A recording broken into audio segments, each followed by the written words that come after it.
بالکل مودی سے غلطی ہوئی، بہت بڑی غلطی ہوئی، اور وہ اپنی قوم سے، اپنے وار اسٹریٹجسٹ سے، اپنے پلانر سے، اپنے جرنیلوں سے معافی مانگ کر آگے بڑھ چکا ہے، بلکہ بہت آگے بڑھ چکا ہے۔ کیا ہم بھی آگے بڑھے ہیں یا ابھی تک وہیں کھڑے ہیں؟ بسم اللہ الرحمن الرحیم، خواتین و حضرات السلام علیکم۔ بات سیدھی اور سادہ سی ہے، مئی میں مودی نے ہمارے ساتھ سینگ اڑائے تھے، ناجائز اڑائے تھے، خام خواہ اڑائے تھے، اور اس کو پلان بھی اسی نے کر کے دیا تھا۔ جس طرح یہاں پر نواز شریف جنگیں ڈیزائن کرتے ہیں نا، وہاں پر مودی نے جنگ ڈیزائن کی تھی۔ یہاں پر تو نواز شریف نے صرف کاغذوں میں جنگ ڈیزائن کی تھی، وہاں سچی مچی مودی نے ڈیزائن کی تھی۔ اس نے اپنے جرنیلوں کو بتایا تھا کہ پاکستان میں دہشت گرد تنظیمیں ہیں اور ان کے ٹارگٹ ہیں اور یہ ان پر حملے کر دو، لہٰذا انہوں نے مرید کے میں کسی مدرسے پہ، کسی گھر پہ، کسی مسجد میں، اور اسی طرح بہاولپور میں کچھ لوگوں کے گھروں پر سویلین ٹارگٹس کو نشانہ بنایا۔ ایک ایسے لوگ جو کسی زمانے میں کبھی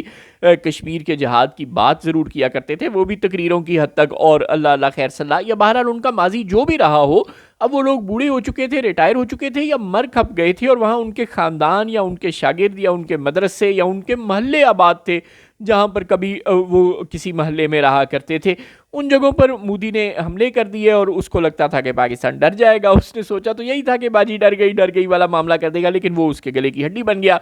پاکستان نے الٹا اس کے، ایک تو یہ کہ جو طیارے حملے کرنے آئے ان کو بھی مار گرایا، اور بہت بری طرح سے مار گرایا، اور اس پر تو رہا یہ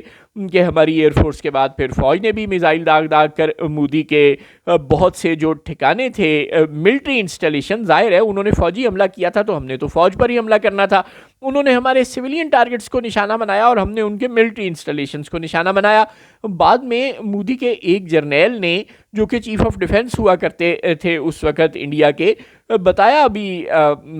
صحافیوں سے گفتگو کرتے ہوئے کہ ہمیں حکم یہ دیا گیا تھا ہماری سول قیادت کی طرف سے، یعنی کہ نریندر مودی حکومت کی طرف سے، کہ پاکستان میں فوجی تنصیبات کو نشانہ نہیں بنانا، بلکہ ہم نے یہ دنیا کو بتانا ہے کہ یہ دہشت گردی کے خلاف جنگ ہے اور ہم ٹیررسٹ ہائیڈ آؤٹس کو نشانہ بنا رہے ہیں۔ بندہ پوچھے ایڈے تسی پلانر کہڑے ٹیررسٹ ہائیڈ آؤٹ؟ بہرحال انہوں نے وہ ٹیررسٹ ہائیڈ آؤٹ کا شور مچانے کے لیے دنیا میں انہوں نے پاکستان کے سویلین ٹارگٹس کو نشانہ بنایا۔ وہاں پہ ٹیررسٹ بھی کوئی نہ مرا، صرف انڈیا کے اپنے میڈیا تک انہوں نے خبریں چھپوا لیں جھوٹی، اور دنیا نے ان کے نیریٹو کو بائی نہ کیا۔ پاکستان نے الٹا ان کے ملٹری انسٹالیشنز کو نشانہ بنایا۔ ظاہر ہے فوج، انڈیا کی فوج ہم پر حملہ کر رہی تھی تو ہم نے اس فوج کو ہی مارنا تھا۔ نتیجہ یہ کہ وہ جنگ بری طرح ہار گئے، ان کا کروڑوں اربوں ڈالر کا نقصان ہو گیا، ان کے کئی طیارے تباہ ہو گئے، ان کا میزائل ڈیفنس سسٹم تباہ ہو گیا، ان کے بہت سے میزائل ڈپو، اسلحہ ڈپو برباد ہو گئے، اور یہ کروڑوں اربوں ڈالر کا نقصان تو مودی نے اٹھا لیا۔ اس کے بعد اس نے کیا کیا؟ اس نے اپنی غلطی کو تسلیم کر لیا، اس نے کہا واقعی میرے سے غلطی ہو گئی، چنانچہ اس نے اپنی پرانی حرکتیں شروع کر دیں، جو کہ معذرت کے ساتھ لیکن بر صغیر میں تو ہندو بنیے کی تاریخ رہی ہے، انہوں نے وہی حرکتیں شروع کر دیں جو وہ ہمیشہ سے کرتے آئے ہیں۔ چنانچہ انہوں نے سازشوں کا جال بچھایا، انہوں نے افغانستان کو اپنے ساتھ میں لایا، افغانستان کے ذریعے پہلے پاکستان میں خودکش حملے شروع کروا دیے، پاکستان نے آؤ دیکھا نہ تاؤ جواباً افغانستان پر حملے شروع کر دیے۔ اب ایک جنگ میں انہوں نے ہمیں الجھا دیا ہے افغانستان کے ساتھ۔ ہم مذاکرات کی کوشش کرتے رہے طالبان سے، میڈیشن بھی کی دوست مسلمان ملکوں نے، لیکن وہ بھی کامیاب نہ ہوئی۔ طالبان کے ساتھ کبھی بھی میڈیشن کامیاب نہیں ہوتی رہی پاکستان کی، وہ بڑے ہارڈ لائنر قسم کے لوگ ہیں، بڑے سخت قسم کے لوگ ہیں، کسی کی بات سنتے نہیں۔ اب ہم یہ سمجھ رہے ہیں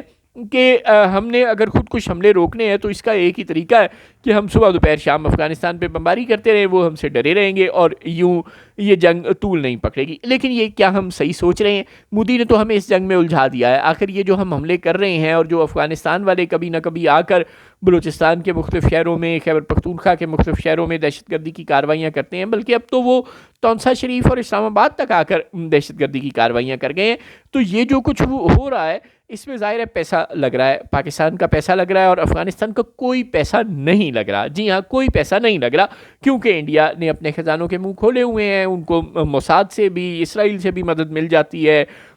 چنانچہ ان کے لیے پرابلم نہیں ہے۔ یہ چھوٹے موٹے پیسے طالبان جتنے سستے بکتے ہیں ان کو خریدنا انڈیا کے لیے، مودی کے لیے کوئی مسئلہ نہیں ہے، اور وہ 10 سال تک بھی مودی کو اسی طرح مودی افغانستان کو پیسے دے سکتے ہیں، اور افغانستان کے لوگوں کو ایسی جنگوں کو اپرچونٹی میں بدلنا بہت اچھے سے آتا ہے۔ آپ کو یاد ہوگا کہ یہ جو روس وہاں سے نکلا ہے 87-88 میں، یہ کوئی 87-88 میں نہیں نکلا، یہ جنگ تو لیٹ 70s میں شروع ہو گئی تھی، 76-77 کے زمانے سے یہ جنگ جاری تھی، کولڈ وار جاری تھی، کسی نہ کسی طرح سے روس قابض ہو چکا تھا افغانستان تک آ چکا تھا. پھر آہستہ آہستہ امریکہ اور یہ سب لوگ بہت بعد میں 81-82 میں ضیاء الحق امریکہ سے تعاون کرنے پر راضی ہوئے, اور وہ پھر وہاں پر افغان جہاد شروع ہوا, اور پھر لڑائی مارا ماری 8-10 سال چلتی رہی. لیکن یہ سب کچھ جو ہوا تو افغان تو اس سے پہلے بھی لڑ ہی رہے تھے نا, وہ کوئی چپ کر کے تو نہیں بیٹھے تھے, وہ تو ہمیشہ سے لڑ ہی رہے ہوتے ہیں, آپس میں ایک دوسرے سے لڑنے لگ جاتے ہیں یا کسی سجے کھبے کے ملک سے لڑنے لگ جاتے ہیں. تو وہ پاکستان سے اس طرح کی چھوٹی موٹی جنگ میں ان کا کوئی پرابلم نہیں ہے. اگر روز ان کے 2-4 بندے مرتے ہیں تو انہیں اس کی بدقسمتی سی عادت ہے, صدیوں سے وہ اسی طرح جنگوں میں قربان ہو رہے ہیں, اور پھر پیسے انہیں چاہیے ہوتے ہیں, انڈیا سے ان کو امداد مل رہی ہے اس جنگ کے عوض,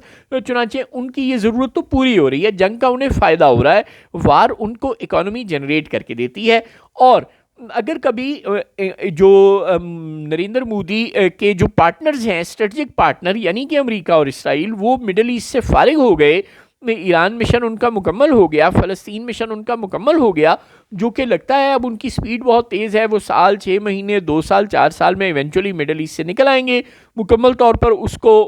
فتح کر کے. کم از کم ان کے ارادے یا خواہشات تو یہی ہیں نا. اس کے بعد ان کا اگلا ٹارگٹ پاکستان ہے بدقسمتی سے, اور اس کے لیے وہ افغانستان کو بہت بھرپور طریقے سے استعمال کر سکتے ہیں. اور اس وقت جب امریکہ ایک مرتبہ پھر تیسری چوتھی دفعہ افغانستان میں اب آئے گا, اسرائیل اور انڈیا کے ساتھ مل کر آئے گا اور بہت پیسے دے کر افغانوں کو آئے گا, تو پھر سوچیں وہ کیا افغانوں کو پاکستان کے خلاف استعمال کرنے کے لیے ڈرون نہیں دیں گے, دوسری ٹیکنالوجیز نہیں دیں گے, اور جو ہم کہتے ہیں کہ ہمارے پاس ایئر فورس ہے, افغانستان کے پاس ایئر فورس نہیں ہے, تو وہ کمی پوری کر دیں گے امریکہ, اسرائیل اور انڈیا. چنانچہ یہ جو آپ سمجھ رہے ہیں کہ آپ اس افغان جنگ کو طول دیکھ کر بڑا کوئی مارکا مار رہے ہیں, یا آپ بے وقوفی کر رہے ہیں, مذاکرات سے مسائل کو حل کر لیں. افغانوں کو کسی نہ کسی طرح جو وہ 2-4 پیسے بقول خواجہ آصف صاحب کے مانگتے تھے اور ہم دینے پر تیار تھے, لیکن وہ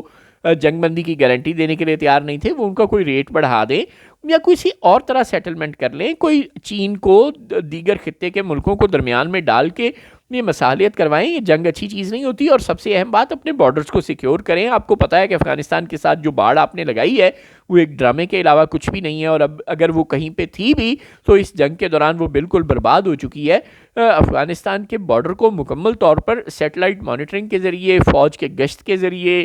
کسی اچھی باڑ کے ذریعے سیکیور کریں. اب تو ایران کے بارڈر کو بھی اور زیادہ سیکیور کرنے کی ضرورت ہے. یہ موساد اور را کے ایجنٹوں کا, کلبھوشن یادو ایران کے ذریعے ہی پاکستان آیا تھا, ان سرحدوں کو محفوظ بنانے کی ضرورت ہے, سرویلنس بڑھانے کی ضرورت ہے. پاکستان نے اندرونی لوگ ہی ہم سے ہماری حکومتوں سے ناراض ہیں, بلوچ اور پٹھانوں کی ایک بڑی تعداد. اگر باہر سے لوگ آ کر ان ناراض لوگوں کی وفاداریاں اسی طرح خریدتے رہے تو ملک میں اسی طرح دہشت گردی ہوتی رہے گی, اور ملک میں اسی طرح علیحدگی پسند BLA ٹائپ تنظیمیں پیدا ہوتی رہیں گی. ان خطرات سے, ان مسائل سے نمٹنے کا طریقہ یہ ہے کہ قومی یکجہتی پیدا کریں, لوگوں کو, سیاستدانوں کو, سیاسی جماعتوں کو, مخالف جب آوازوں کو سپیس دیں, ان کا گلا گھونٹنے کی کوشش نہ کریں, اور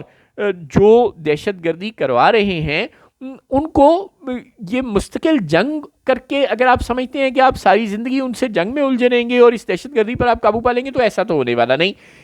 کسی نہ کسی طرح ایونچولی مذاکرات کے ذریعے اس مسئلے کو حل کرنا پڑے گا. افغانستان کے معاشی انٹرسٹ پاکستان سے وابستہ ہیں, اس کو کوئی معاشی انٹرسٹ کا لالچ دیں, کچھ اور کریں اور اس جنگ سے نکلیں. یہ امریکہ اور اسرائیل کی طرح پھنے خان بن کر ساری زندگی جنگ میں رہنا کسی کے لیے آسان نہیں ہوتا. امریکہ کو بھی آخرکار ان جنگوں نے لے ڈوبنا ہے, 4 سال بعد ڈوبیں, 6 سال بعد ڈوبیں یا 6 مہینے بعد ڈوبیں, لیکن ان جنگوں نے ایونچولی امریکہ کو بھی برباد کر دینا ہے. جب امریکہ جیسی بڑی بڑی قوتیں جنگوں کی وجہ سے برباد ہو سکتی ہیں, تو پاکستان تو بڑا چھوٹا ملک ہے. آپ کی مہربانی ہوش کے ناخن لیں, اس جنگ سے نکلیں. یہ مودی کا بچھایا ہوا جال ہے, اس جال کو توڑیں.